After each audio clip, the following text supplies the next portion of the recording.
Bonsoir. Moi, je suis responsable du 3-1, comme on vous l'a dit tantôt. Alors, quand les citoyens ont des problématiques avec leur branche, soit à la suite d'un élagage ou d'un abattage, il y a des choses à respecter, il y a des choses à savoir. Alors, on dit aux gens, normalement, quand vous faites un abattage, vous allez avoir un permis.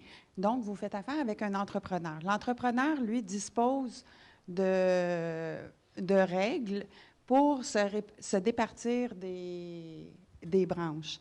Par contre, si vous faites un élagage vous-même sur un arbre, sur votre terrain, les dispositions qu'on demande, il y a un document aussi à l'avant que vous pouvez vous procurer qui explique tout ce que je vous dis, là.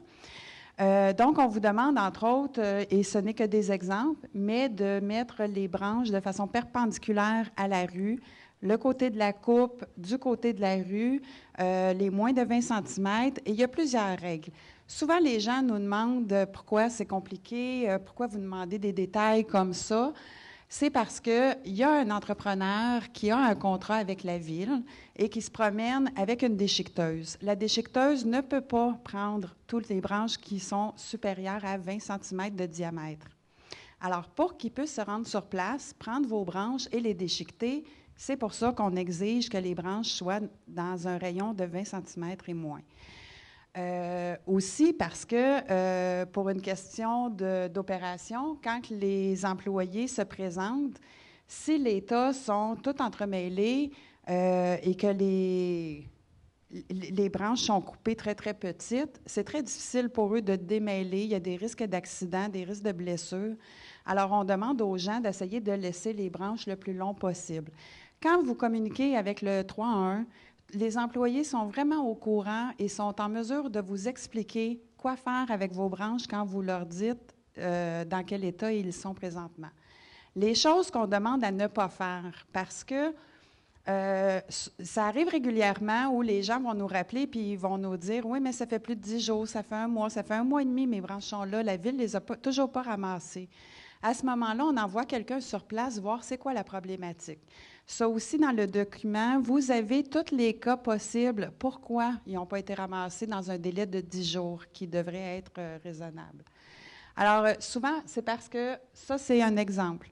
On retrouve des conifères qui sont mélangés avec les branches. La collecte de conifères ne se fait pas de la même façon que les branches. Parce que, justement, la collecte de branches a été conçue spécifiquement pour préserver et faire attention à la non-contamination de la grille. Alors, on demande aux gens de séparer les conifères des branches. C'est deux collectes complètement séparées.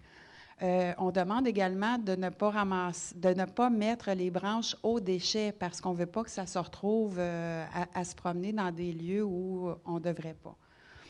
Il y a également des volumes qui sont trop importants. Des volumes trop importants, c'est que l'entrepreneur, dans son contrat aussi, on spécifie 4 mètres cubes.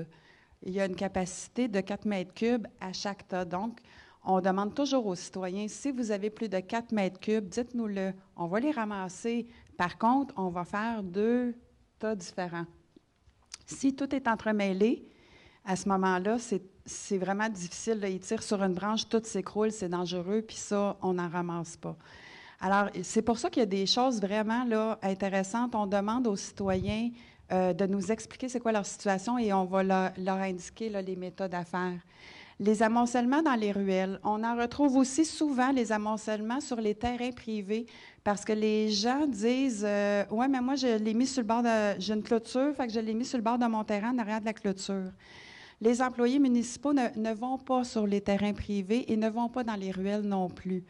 Alors, c'est la raison pour laquelle on demande de les mettre sur le trottoir, à l'avant du terrain privé, sans nuire à la circulation, évidemment. Et de cette façon, ils sont sur le domaine public et ils peuvent collecter vos branches sans difficulté. Les souches causent beaucoup de problématiques parce que, bon, comme je disais, on n'est pas en mesure de les déchiqueter dans la machine et d'autant plus qu'on se dit, s'il y a des souches sur place, c'est que probablement il y a eu un abattage. Donc, si vous avez un abattage, vous avez demandé un permis, vous avez fait affaire avec un entrepreneur privé, cet entrepreneur-là a des clauses, a des façons de s'en départir de son bois. Vous ne devez pas, entre autres, conclure un contrat qui est abattage, puis après ça, dire, bien, la ville va le ramasser. Parce que ça aussi, eux, ils ont des règles à respecter, ils ont des procédures à suivre pour se départir de leur bois. Alors, les souches ne sont pas ramassées par la ville. Est-ce que, moi, ça fait le tour? Il y a des précisions là, sur ce que je viens de vous dire. Là, c'est vraiment un sommaire pour vous guider.